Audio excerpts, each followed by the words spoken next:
Welcome to Beyond the Bottom Line with Anna Letitia Cook. Good evening and welcome to Beyond the Bottom Line. Today we're very lucky to have David Gandelman with us. He's a teacher, author, founder of Meditation School app, and host of Meditation School, Energy Matters, and Grounded Sleep podcasts. So welcome to the show today. Thanks for coming. Thanks, Anna. Thanks so much for having me. And today we're going to talk very much about meditation, archetypal energy, and sleep, particularly how it can help to manage pressure and generate positivity. And you're obviously a real expert in that. So can I start just by asking, how does meditation and sleep help us to better develop our potential? Because many people still don't understand this very well. Sure. Well, maybe I could start with how it helped me. I was 16 when I started meditating, and I picked up a meditation book, and it was like a light bulb went off inside me. And it was a really simple awareness of our minds are constantly being drawn into the future and pulled back into the past, and we're rarely present. And for whatever reason, when I read that the first time when I was 16, just something in me, I had one of those like epiphanies, one of those aha moments. And I just started meditating a lot and reading dozens of books on the topic. And all of a sudden, my focus got better. My grades went up in school. I finally got a girlfriend. I was 16, 17, I was like, yay, something's changing in me. It's not just puberty. Yeah. And all of a sudden my energy changed. And looking back, what I realized now is I became self-reflective. Yeah. And I was able to let emotions that were difficult to process. And I started being more creative. Yeah. I started opening my mind. So there were so many byproducts of meditating. They're almost endless. Yeah. So everybody gets something different out of it, depending on, what they're looking for, maybe what stage of growth they're in. Yeah. 80% or so of people who come into meditation, they come through the door of I'm anxious, I'm stressed, or I need help sleeping. That's the vast majority of people. But that's just the beginning. There's a lot more to it. There's so many levels and layers, but those are great byproducts, not being as stressed, not being as anxious. And so when we meditate, first of all, what happens to most of us is we have just a super noisy mind. There are just all of these ruminating thoughts spinning around. So we go to meditate and we're like, this is too difficult. And it's actually painful because all I'm doing is staring at all of the noise that I've been trying to avoid by exercising and eating and watching Netflix or whatever it is. And now I stop for a moment and it's all right there. Yeah. I had a cousin once, we were sitting on the beach and he said, I'm going to meditate. And he closed his eyes and 30 seconds later, he opens them and he goes, I couldn't focus for 3 breaths. So when we start meditating and we do learn how to quiet that noise down, one of the things that happens is we get into a deeper kind of relationship with ourselves. We get more in touch with who we are. And we start to get a sense of maybe even purpose, meaning why am I here? We start to open up our ability to see our own answers, intuitively start to touch a deeper layer of really what our life path is all about. And that sounds big for some folks. But what I've noticed with my students is most people, they get their answers, they make life decisions in one of two ways. They get intellectual and they analyze, the pros and cons, they overthink something and they make a decision, or they just gut feel into it. Like, this is just what feels right. So I'm going to do that. So we've got thinkers and feelers. And obviously we all have both and we oscillate. It's a spectrum. But when we start meditating and we turn the volume down on all of that mental noise, we actually can turn the volume down on all the excessive emotions and feelings that we absorb from the world. We start to find our answers from a deeper place. Yep. And that's what, for me and for my students, I found meditation incredibly useful. Yeah. So when you start to feel like, oh, I am finding my own answers, I do have a sense Yeah. of who I am and what my purpose is, that's the only way I think the stress and anxiety leaves more permanently. Because you can force yourself into stillness and say a mantra 1,000 times over until negative thoughts go away. But the second you get up off your meditation cushion or chair, they flood right back in. Yeah. So we have to deal with the core issues. And Yeah. that's how I like to approach it. Yeah. I know I was totally not into meditation at all for a very long time. And I was all, yeah, woo woo wah wah hippies and all of that. But one of my clients was the head of a television channel. And he told me during our sessions, he does 20 minutes meditation every morning and 20 minutes meditation every evening. And it is the only way he can manage his job and stay sane. And with him saying That's that, right. with the pressure of his job, I was like, okay, I need to actually take this seriously and try it. And the difference it makes is incredible. And I know you've had the fortune to study both the Eastern and the Western visions, and the traditions of meditation, of mindfulness and energy. And I want to ask you in a minute what the differences are and how we can best integrate them, but also maybe the different types of meditation, because I know sometimes I sit and meditate, sometimes I lie in bed and meditate, sometimes when I'm out for a walk, because I'm very lucky, I live right next to nature in the middle of nothing, and I just go out and I specifically think I'm going to listen to the birds singing, and I don't do anything else. I just focus on the birds singing. Would you say that is a type of meditation? Because Yeah, for me, absolutely. it's, so, but okay, back to what I was trying to ask you Sure. about the Eastern and Western visions and traditions. So, what are the differences between them, and how can we integrate both of them the best? Sure. And let me start by saying it sounds like your client, if they're saying they're doing 20 minutes in the morning and then 20 in the afternoon, evening, that's often what a transcendental meditator would say. Ah, I'm not sure if that's what they do, but there's a lot of celebrities, people in TV, that practice that, like Howard Stern, Jerry yeah, Seinfeld, Ray Dalio. They love that 20 minutes morning, afternoon, yeah, TM style, and that's a mantra-based yeah, meditation where you repeat a sound, a word over and over. So that's one style that comes out yeah. of the East. That's what the Beatles actually went and learned Oh, when they really? went to when they went to India. So it's the same teacher, Yeah. Maharishi Mahesh Yogi, that got all of these celebrities going on that one. So there are so many styles.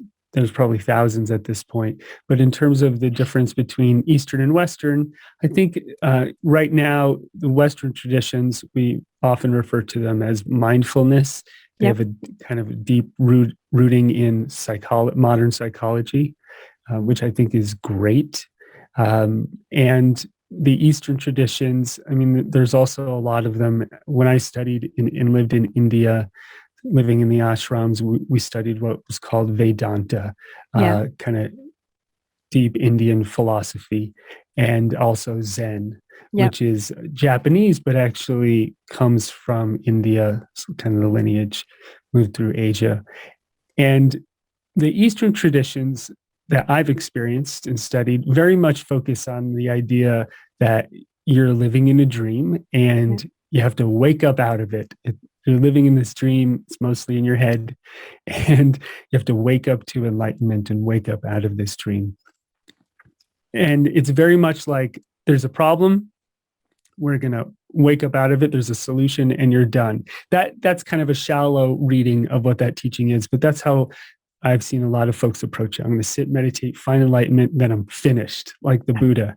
Yeah. And I would say the really great teachings of the Buddha are about suffering, about resistance, about pain, how to deal with loss and the temporality of life, Mm. and all of that comes with the human experience and how to navigate it. And one of the techniques that he taught was probably Vipassana is what we call it today, watching the sensations of the breath, the sensations in the body, being very present in the body. When you were describing listening to birds, Yeah. that would be a form of that as well, listening to the sounds around you, the Yeah. sensations. And that's a very powerful and very popular way of meditating.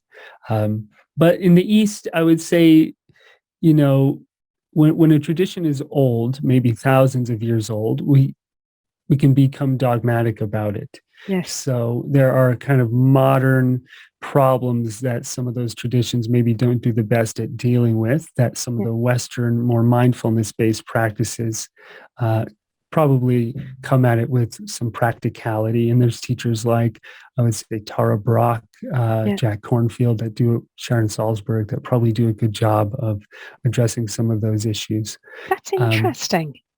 And yeah, Saying that sorry. it's more modern, it approaches sort of the modern problems, the modern issues.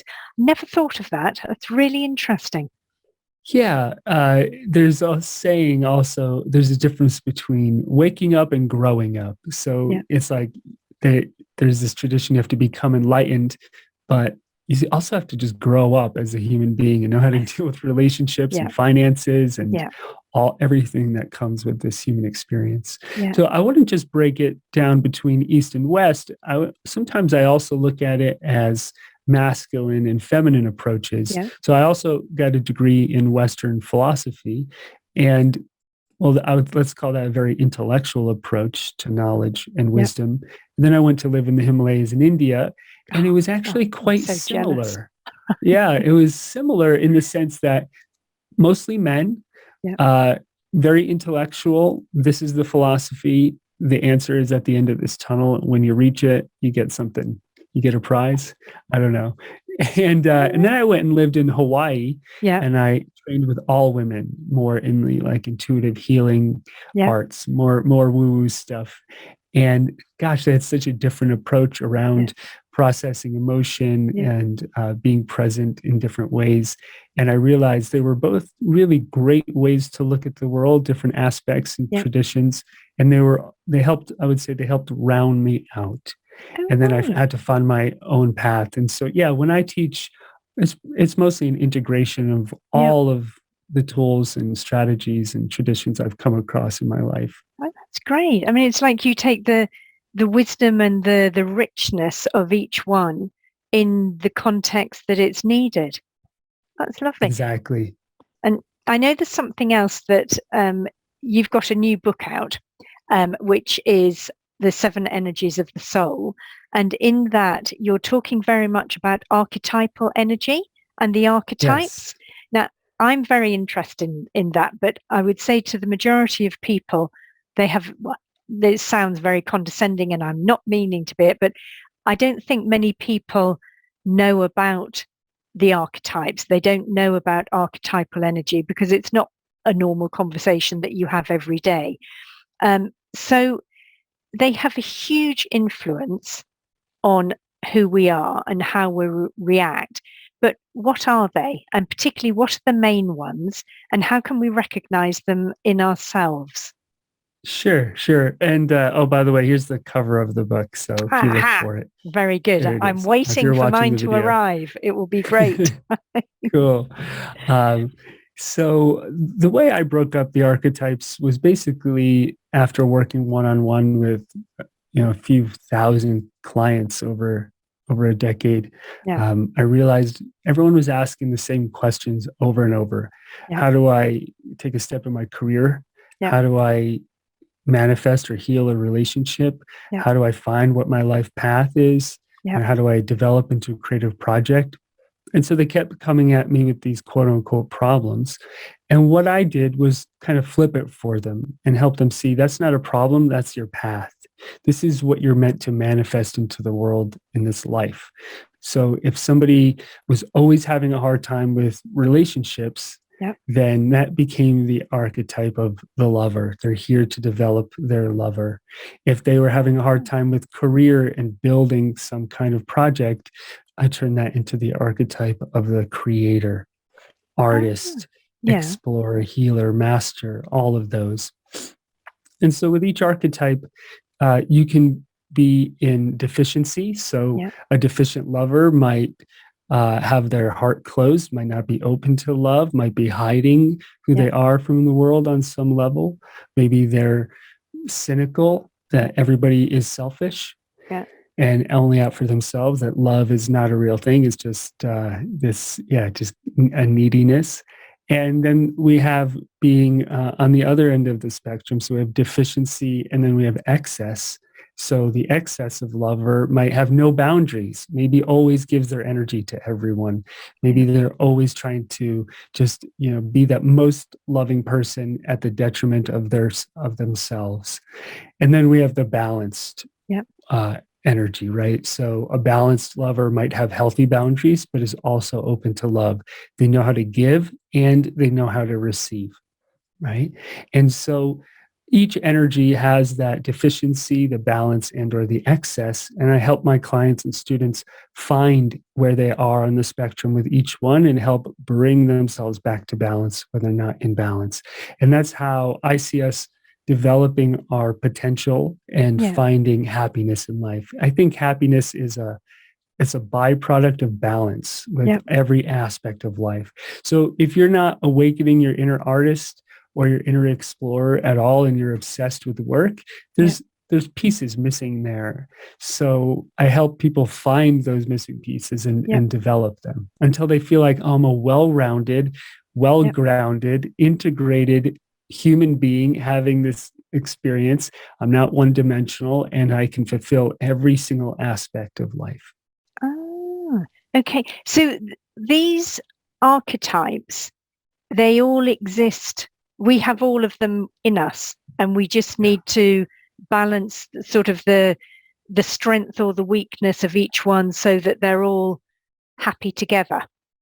Yeah, if you imagine like white light passing through a prism and then it Yep. refracts into the Yep. 7 main colors of the Yep. rainbow, I Yep. would see it like that. So when our awareness passes through our human form, Yep. it can come out as the healer, the creator, the lover, the warrior, Yep. all of those energies. Yep. And yes, there are usually a few of them out of balance or neglected Yep. or places where we overcompensate. If I Yep. just keep making money, eventually somebody will come around and love me. Or Yep. if, whatever it is, or I'll avoid my responsibilities by endlessly traveling around the world and using adventure as a way to To distract, hide. Yeah. to Yeah. hide. And so we have to find those areas, bring them Yep. all into balance, and live up to our potential. So I Yep. would say it's balance and potential. That sounds really interesting. I mean, particularly for so many of my clients who are mostly corporate and business and always under pressure. So from what you're saying, they're definitely, some of their archetypes would be a lot stronger than others because of the stress and the pressure and their fighting or whatever. Oh, that's Yeah. fascinating. I So, would say a lot of entrepreneurs like that, business folks, would be excessive creators. They oh, they could be in balance as a yeah, creator. Just because you're successful doesn't mean you're out of balance. yeah, But if, for example, they're working a lot and their relationships are suffering, or yeah, their creativity or their family life, then it's very possible they're out of balance in that yeah, creator energy. yeah, And I just want to be clear that these energies, they're arbitrary. I made them as a useful construct and a useful system to look at life through. By yes, no means are they true inherently in and of themselves. It's just a way to look at life and yep, to be able to, let's say, package everything. yes, So we can cut the pie in 7 slices or in 42. yes, I have a psychologist friend who works with what's called schemas. They're like filters we see the world through. yep, And there are something like 22 of those. And so yep, I don't think we could break the warrior down into 10 more and the creator, as we go deeper and deeper and deeper. yeah, But I find that 7 is the magic number, yeah, and it's a useful way to look at it. yeah. I think it's fascinating. And okay, so going on from that, I know obviously you are a strong believer in sleep and grounded sleep. So we've got all of these energies, and is there a way to channel the energies to I don't know, reduce pressure or to improve things? I know you've talked about balance, which obviously that's going to help enormously, but with performance, to sort of get away from the blah, blah, blah that's driving us crazy, or to try and remove some of the pressure, can we focus better so that we've got more coming into us?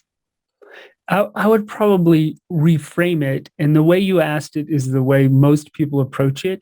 Yep. And I think the approach is actually what's keeping them stuck.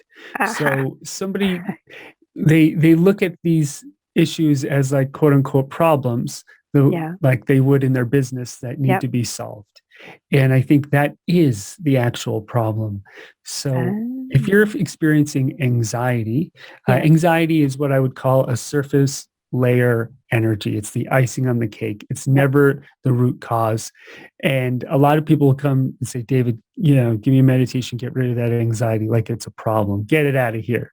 Yeah. It's a cockroach in my house. Get it out. And actually, the anxiety is a very important kind of feedback of, hey, you're not paying attention to something. And so when we peel back some of the anxiety, maybe underneath it, we find we're afraid. And we peel back some of that fear, we find, oh, I care so much about what other people think that is driving my life decisions. And I've become someone who's not really who I am. I'm kind of a persona that's not, reflecting my core values. And then we go, oh, that happened to me in childhood. I was trying to live up to my parents' expectations. I had a client once who got into Harvard and showed her mother her acceptance letter, and her mother said, oh, you're not smart enough to go to Harvard. You're not going. And 30 years later, we were doing some work together, and that memory just from deep in her unconscious popped up. And she's like, whoa, that's what's been holding me back in my career.